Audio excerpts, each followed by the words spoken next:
Good evening, everybody. It is 54 degrees, cloudy. Thought we were done with this hearing of things. Let me take this disclaimer off now that everybody should have seen it by now. We're gonna be talking about Ramos tonight, so it's gonna be. It's always graphic when you're talking about Ramos. So I was asked to go back to view some things, and one thing I was asked, I can't find it on tape, but that's okay because I found plenty more problems when they've let out more for us to see. I didn't think we could see anymore, but I guess that's not true. There's always more. Um, let's just start off like this. If you, for me, I have lots of videos for you to get caught up on how I feel about Salvador Ramos. And you probably should, if you don't know uh, my stance on Salvador Ramos, you probably should go back in all due fairness to go watch my previous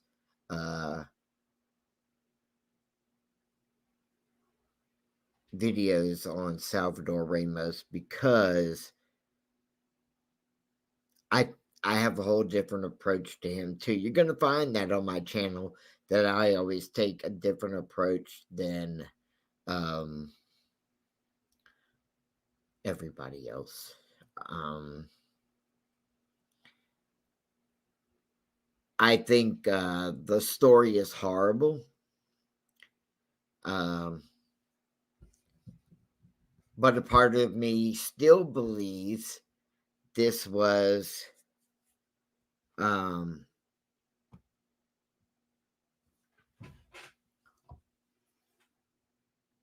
I'm trying not to offend somebody. That's kind of funny for me. What do you think about that, Squirrel? That is interesting. It's interesting that I'm trying not to offend anybody without them seeing the other videos to know.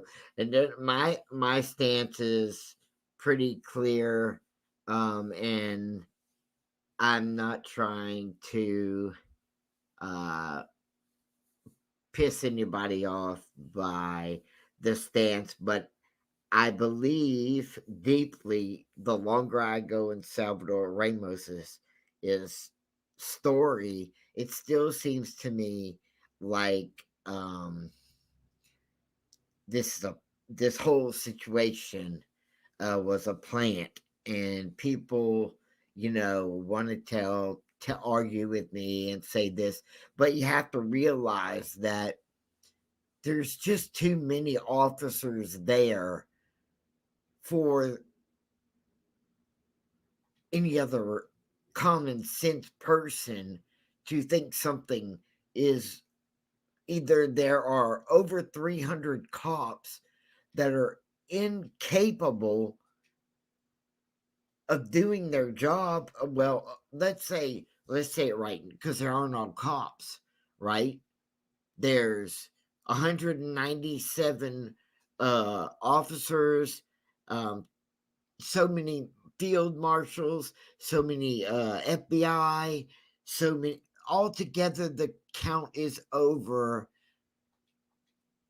250 to 300 law enforcement on scene.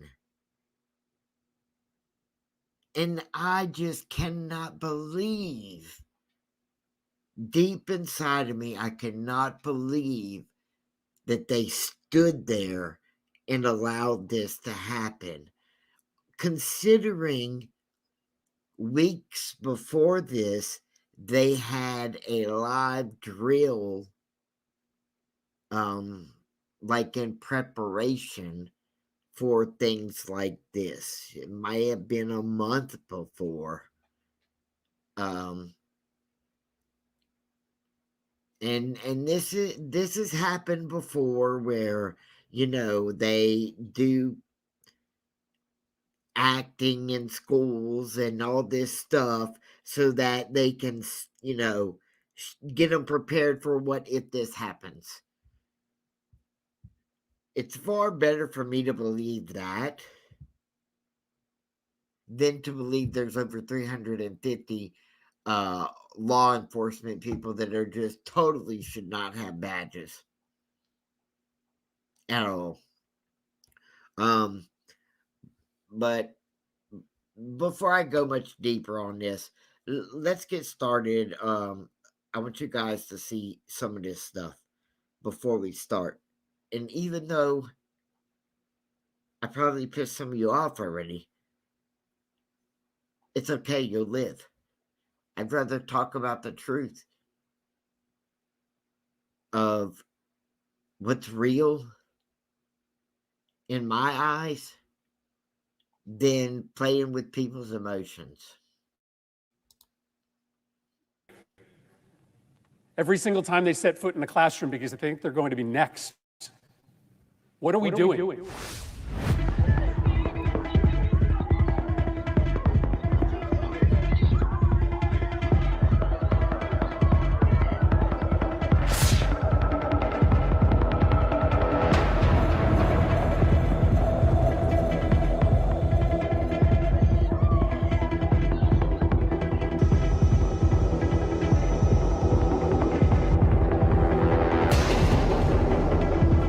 Asking questions of what's going on, and nobody's telling me anything. There's kids there still right now, but my daughter's not there yet.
For more informative videos like this, keep watching India Today News Mo.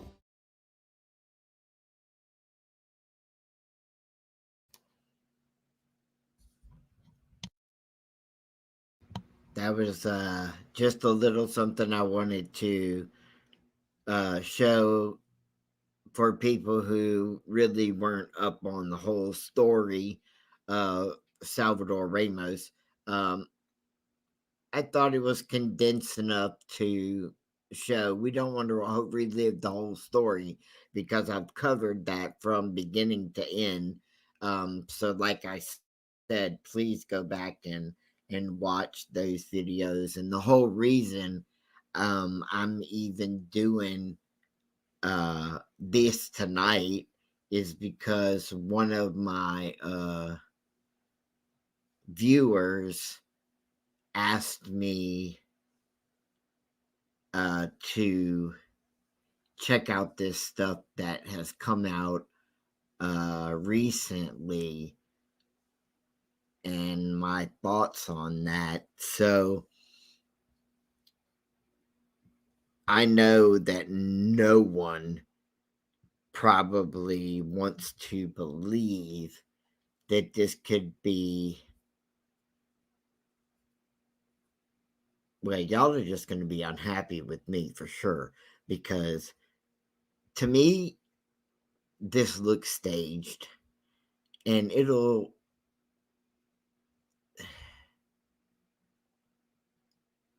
how did Salvador Ramos get off of the backstory on him? Makes no sense, none whatsoever. And I covered that very well in one of my videos. And the reason I keep saying go and look at it, at the videos, please, is because there's no way I would be able to rehash all those videos in one thing. You know, saying he was born and lived somewhere up north, and then he came down here, but they have no proof of that. There's questions about his birth. Grandma lived within a block of a train track that runs through Mexico. Just the whole story about him and how he came to be at his grandmother's is just, it's a recipe for what he really was.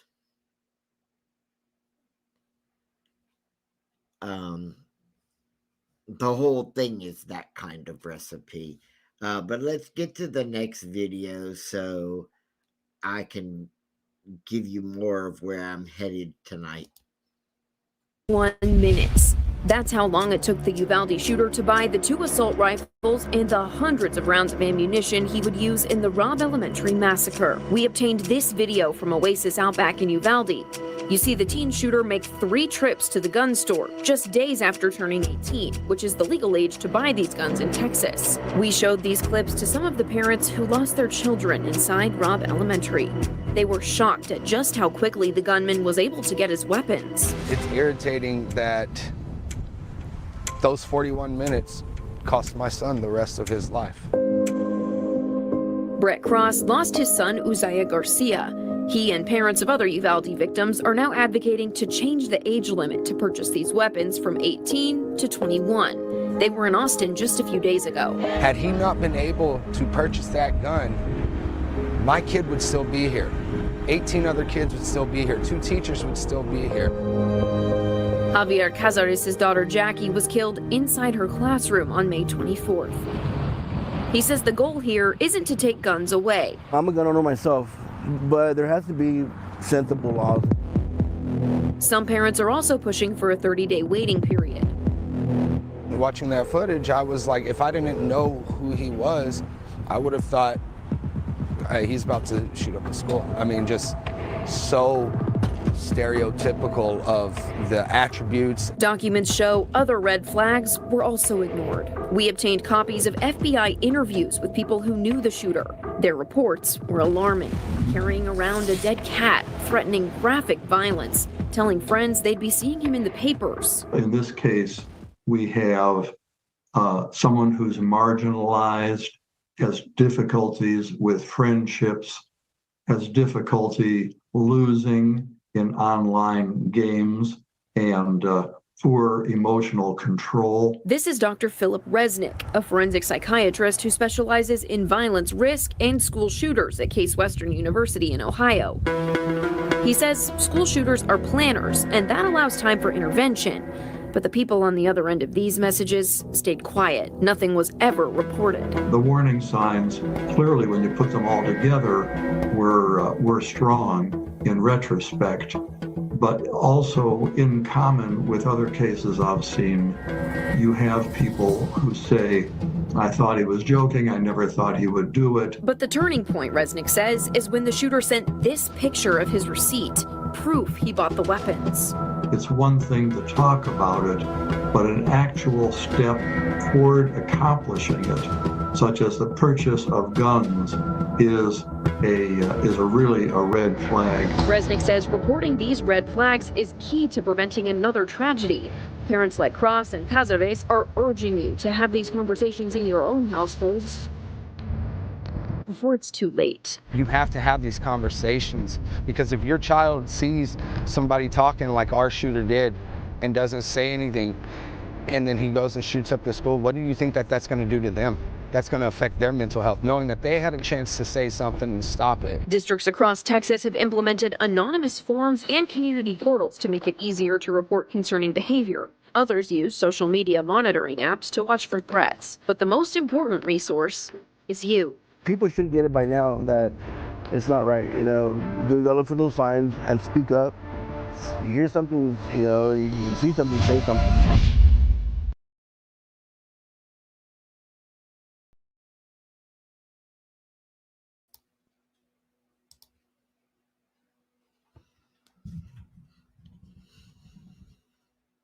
Wow. It's different seeing him in the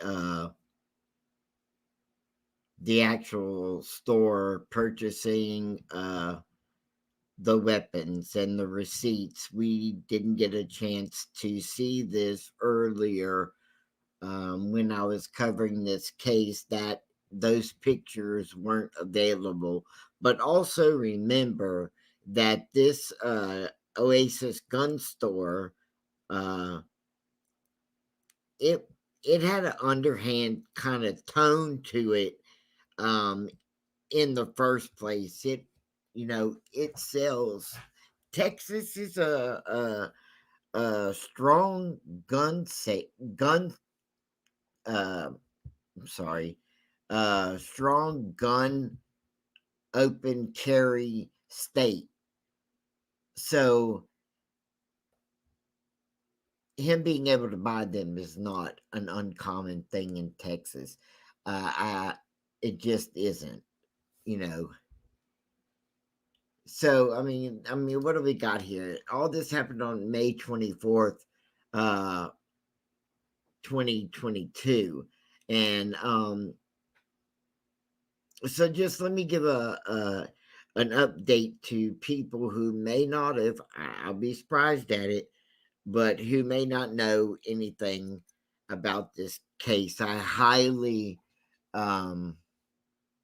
recommend that you go to my site here and look at all the previous Salvador Ramos videos that I've made. So let me just give a quick little update. This was a mass shooting that occurred at Robb Elementary in Uvalde, Texas. 18-year-old Salvador Ramos, a former student at the school, shot 19 students and 2 teachers. 17 others survived despite being injured. He shot his grandmother in the face earlier before getting in her truck and driving off to the school. Mind you, he supposedly did not know how to drive. On a humorous note, one thing I noticed was he don't know how to stop.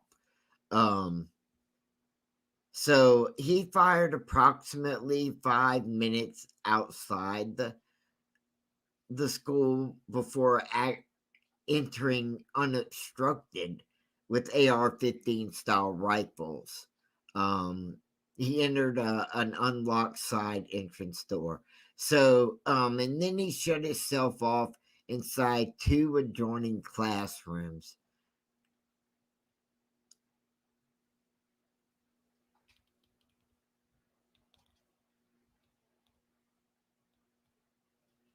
And he remained in the school for more than an hour before members of the Border Patrol TAC unit, they're called BORTAC, they finally shot him.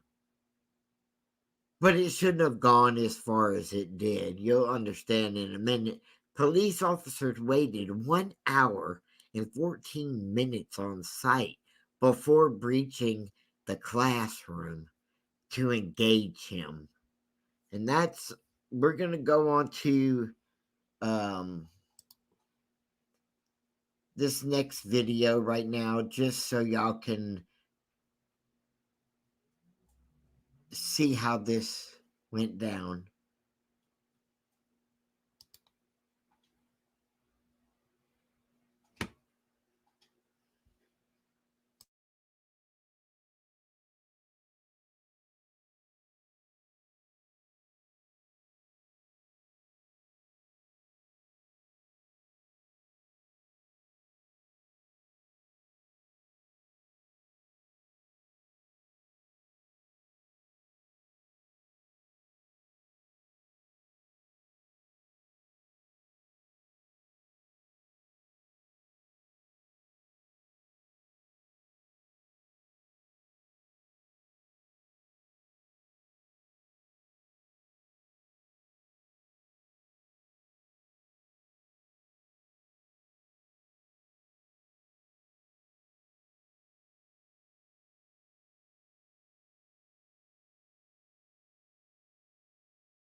I think he was going to attempt to turn into the road right there, but he was going too fast for that. I think these two guys right here are going out to give him a hand. I think they saw the accident and they're going out to check on him. I don't think they know who's in it. I think they just saw the accident. He is up and shooting at them, and they are getting out of Dodge, basically. I think those are the funeral home people. I think the school is right across going this way. And this is the funeral home over here. Here you see him coming up out of there.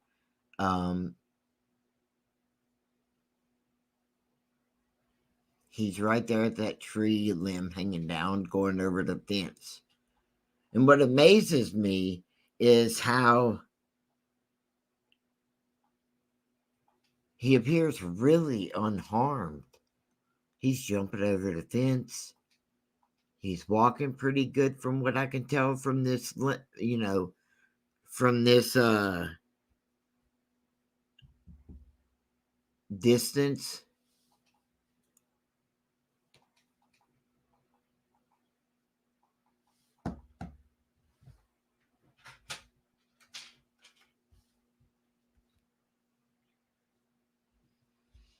Now you get a better close-up of him right there. It's not close, but he appears to be moving along quite effortlessly.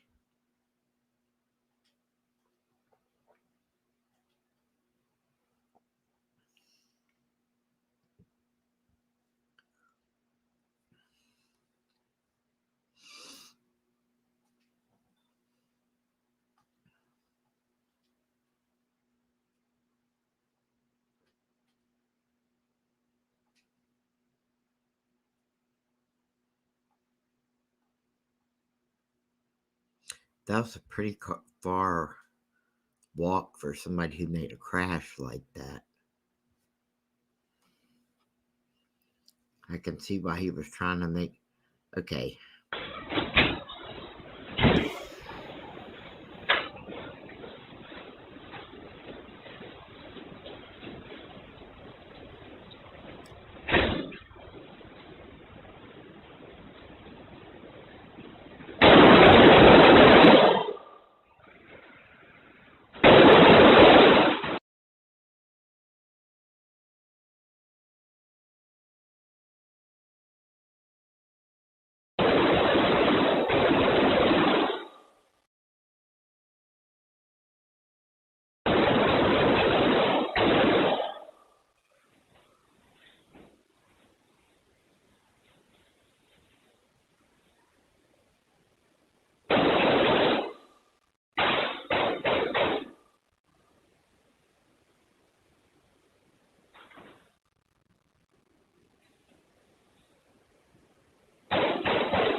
And now, this is watching this for at 2 or 3 times watching it. This kind of appearance really kind of is weird to me, because he seems to go in the room that is right about where that brown marking is on the floor. The not this one that is by the open doors, but just past that. So there's a classroom right there in that area, and you can, if you really pay attention, at some point you will see the bullets come through the wall.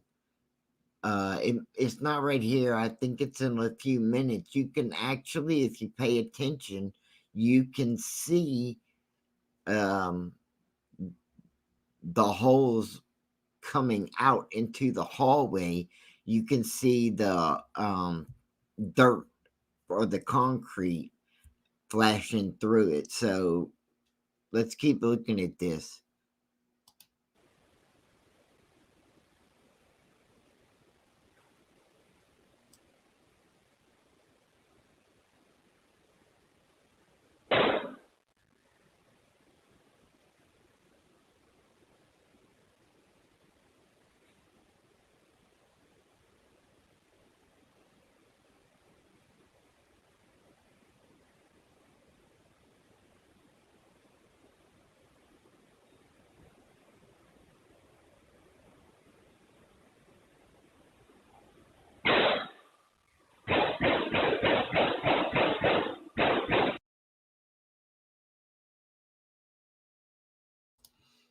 Right there.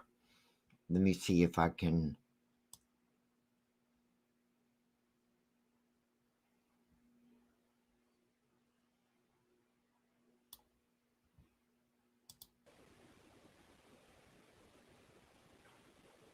Hold on, I'm gonna try to stop it on this shot.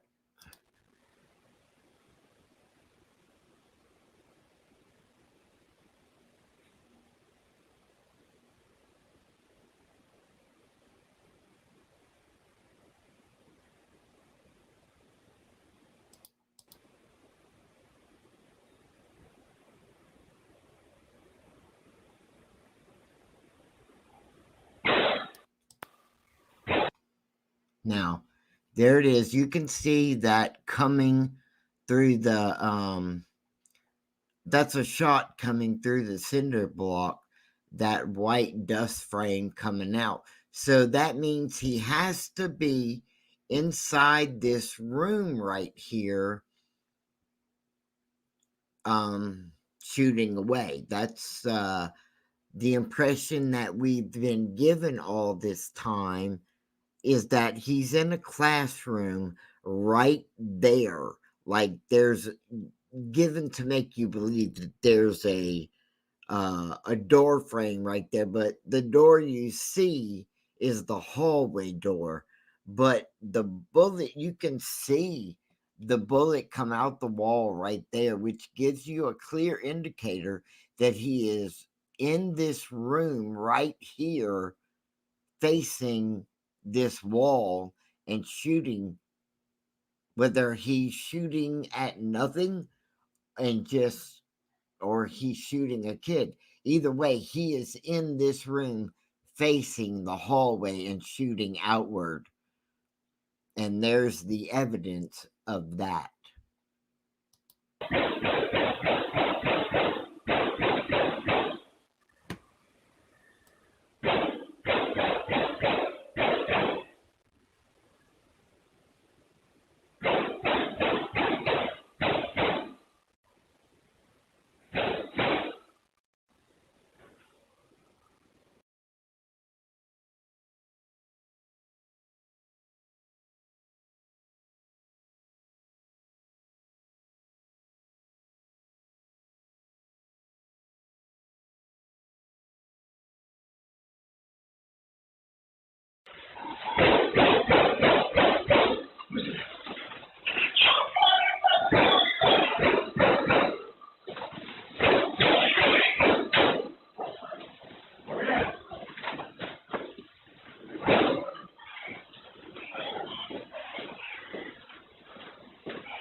Now, I'm sorry, but what amazes me is when they run into the building, they run all the way up to that through the doorway right there into where that second line, that brown line is.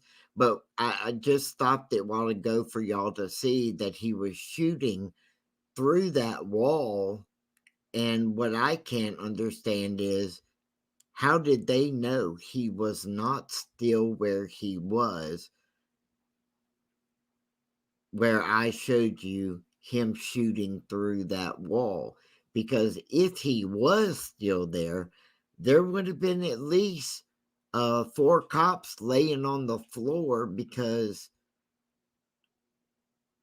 they just ran past that area and stopped staggeredly. How did they know he wasn't still there?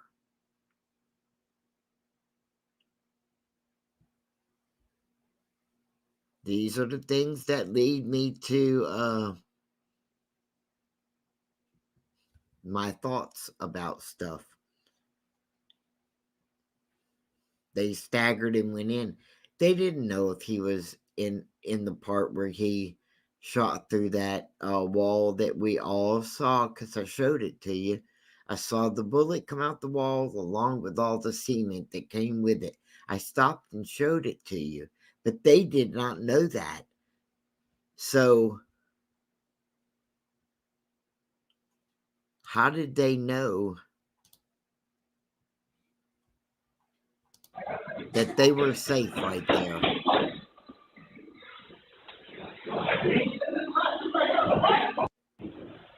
They come in and spread out. They spread out right there. There's 2 of them, almost 3 of them, in the line of where he shot through the wall a while ago. How do they know that they were safe to take that staggered, stance?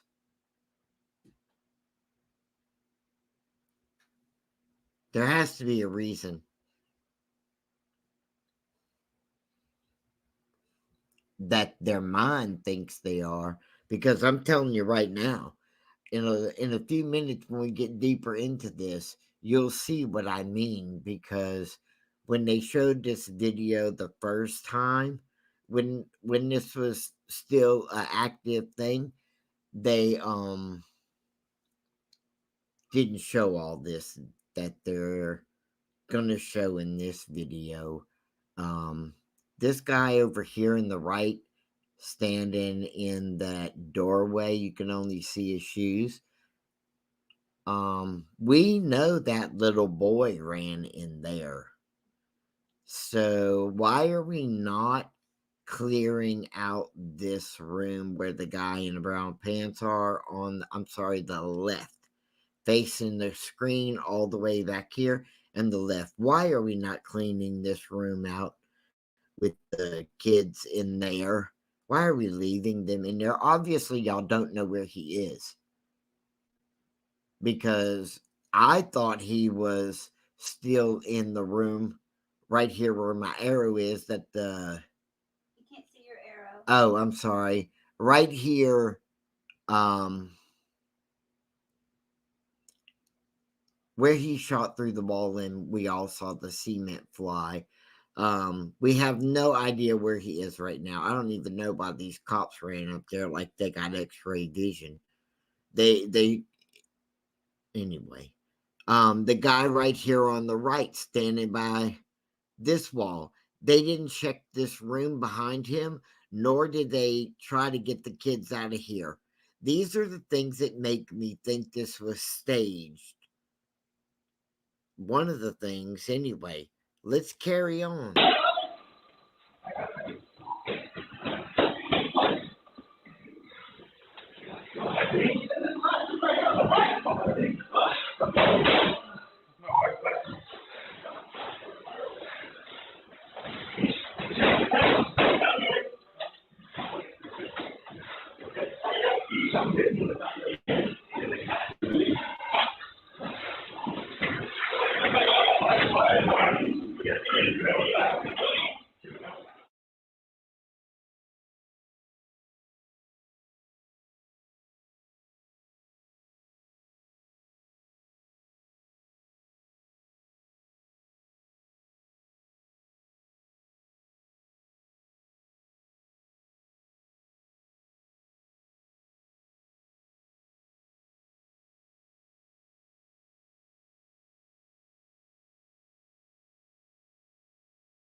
Now, all these that enter the inner window at the top is placed in here by them so that you can see how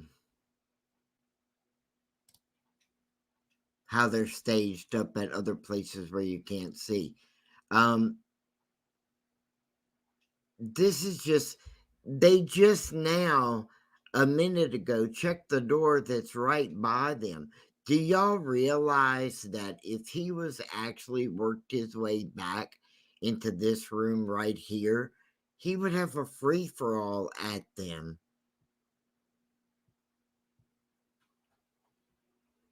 And right now, even myself, I thought he was in the room where the bullet came through the wall. And wait till you see where he really is, because this makes no sense when you see where he really is. That's why it looks like a staged play for all, where you're acting out what you need to do in case something like this goes down, because this behavior and this stance right here makes no sense. It only makes sense if he's in the room where the bullet came through the wall that we all saw. They have no idea where he is right now.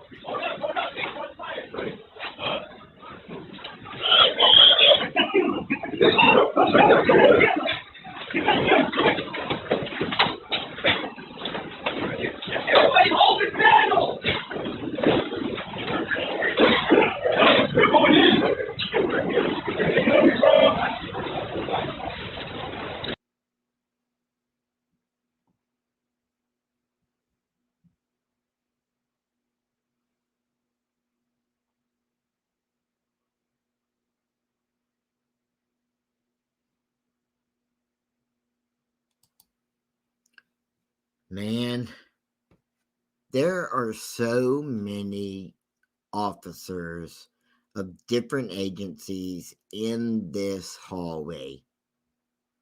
And you have some that, to me, they just give the appearance that this isn't real. I mean, they look like they're just standing around like they're play acting. Just their demeanor, like they're not taking it seriously because they know it's not real. That's how some of them look. Just keep watching.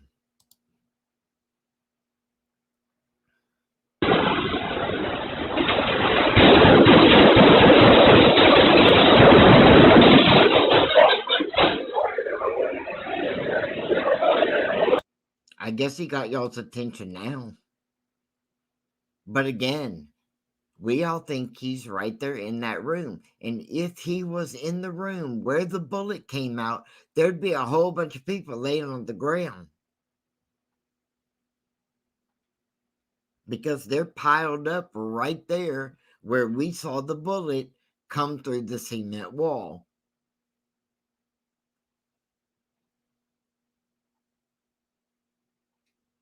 And the question is, they must know where he is. He's where he's supposed to be. But we as a public are shown certain things that make all this look heroic, but not so much. You got cops checking their phones. This guy over here, plaid shirt, on the left. I mean, what is he doing?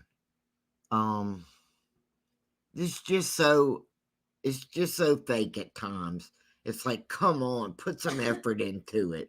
And wait till you see where Salvador is.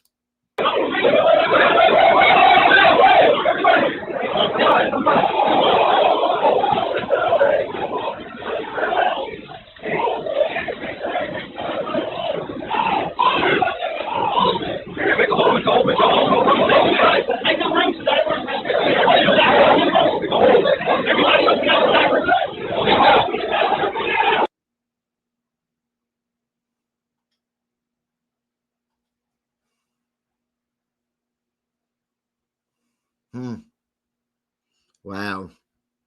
They just itching to go. Mm-mm.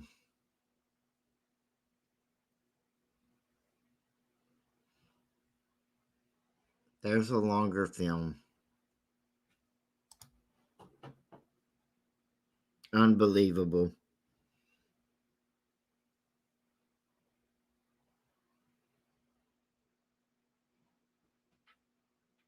I didn't put the longer film up here, so I'll have to put it up another time because you've guys already given me, 46 minutes of your life, and I will be doing another one on him. I will do another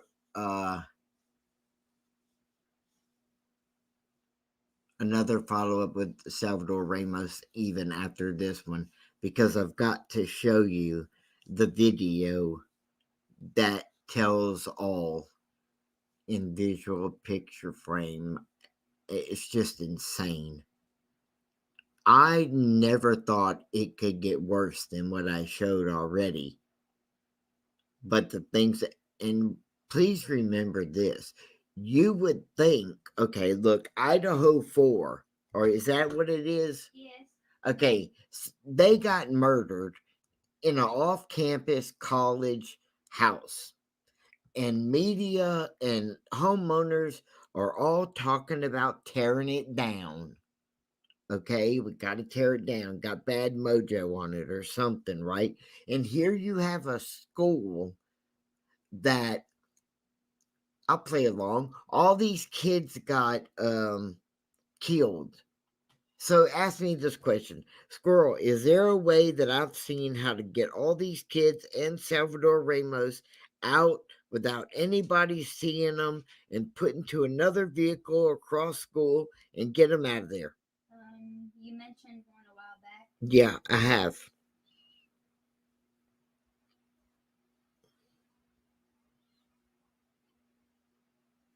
And that would be a good opportunity to be, in the witness protection program. I mean, if 300 cops can't, do something without losing a whole classroom of kids, then, you need to turn in your badges.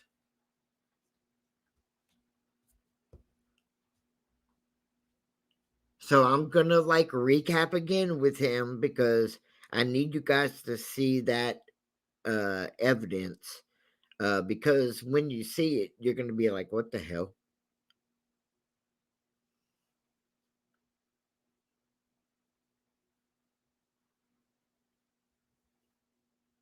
I really hope I'm right.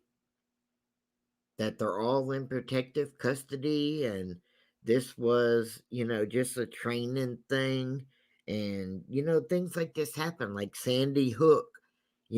People have shown how many are play actors or all this stuff, and they're not even gonna tear the school down. Because I've been seeing PTA meetings on how are you gonna protect my children now this year coming up. Oh, we don't know. We don't know. How about all the dads? This is my call out for the school year. How about all the dads that have children in public schools? Make a group for every school that your kids are in. Call it Dads on Watch, and make the schools let y'all go in there, and for every building they have, if they have 6 buildings, have 6 dads in each building and walk the hallways of one building, 3 on, 3 in each building or 6 in each building. 6 in each building to cover the outside and the inside, and you walk it. That will do so much for the kids. It would cut down on guns in the school. It would cut down on fighting in the school. It would cut down on bullying. It would do so many things if dads would just be allowed to be in the hallways of these schools, not dependent on one guy to cover the whole school for minimum wage to protect these kids. Come on. Put dads to work. I bet you money that'd be the smartest thing you could do.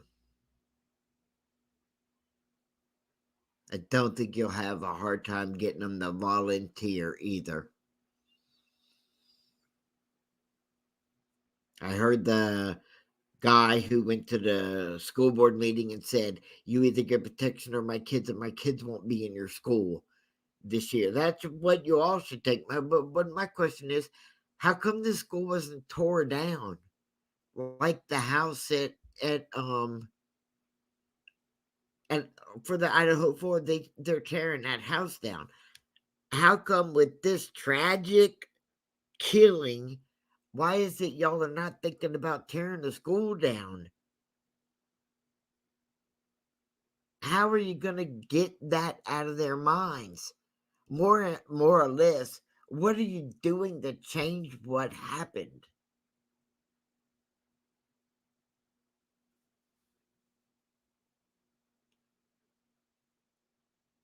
Man, you don't just wish these kind of things away. You have to do something. You have to have action. Talk is cheap.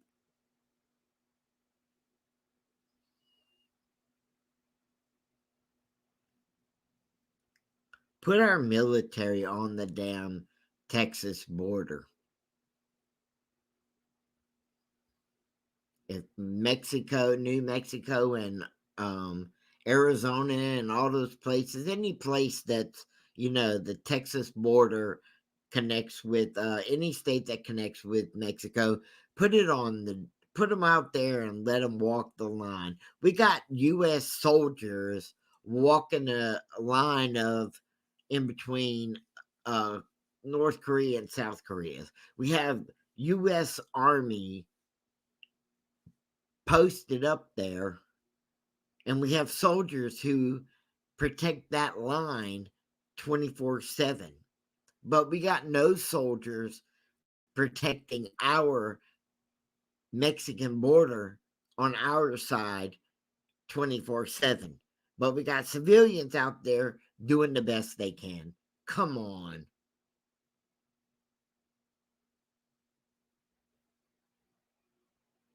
Are you serious?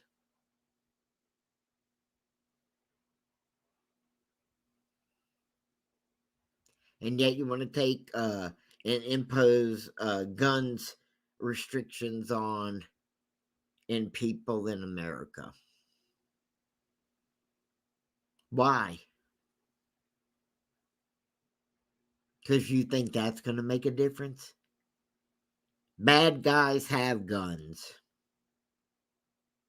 And if you can't take them from them, well, you ain't going to take them out, the good guys that are responsible, because they're always going to do the right thing. You may not like it, but the good guys will always do the right thing and be a responsible gun owner. And if you're scared of a responsible gun owner owning a gun, then maybe you aren't the right person to be in a job that wears a gun on your hip every day. Then you're not responsible. If you're that skittish about it, then you should not be wearing a gun on your hip every day for a job. I personally believe that the veterans in this country should be more selected for police jobs than anybody. I think that should be automatic. Because you're never going to train a civilian the way military people have already been trained.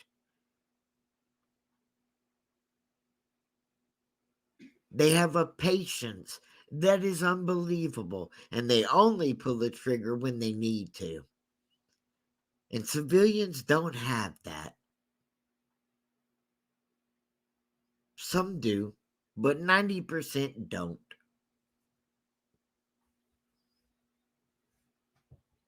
We got to make some changes. And the changes we need to make aren't, let's put all the good guys in jail, or let's, only attack the good guys because the good guys comprehend. They do what you want them to do, because you can't, I guess, reach the bad guys. No, because they're not going to respect nothing. But seriously, you'll understand what I'm saying more. If you want to know more about how I feel about Salvador Ramos, please go back and check out my other videos. I will be doing another update on Salvador Ramos, just because I want you guys to see what I saw on the longer video. I didn't want to play that because it's a longer one, but I'll end up doing it so you can see what I saw in a certain video that has gotten my attention. And shout out to was it White Boy with Bangs? Yes. Shout out to White Boy with the Bangs. He wanted me to give him an update, and so I think he likes to drag me back into Salvador Ramos. Well, it goes to show right here, it ain't never gonna be gone. Now all these kids gotta walk back into the same school, which really makes it look like a drill. Because it's incomprehensible to me that just seeing all these cops in the hallway it looks asinine. Really? Come on. Well, I'm going to close this out. You guys out there, stay safe. Wear your seatbelt. Turn your lights on. Don't drink and drive. I'm just clowning. I'll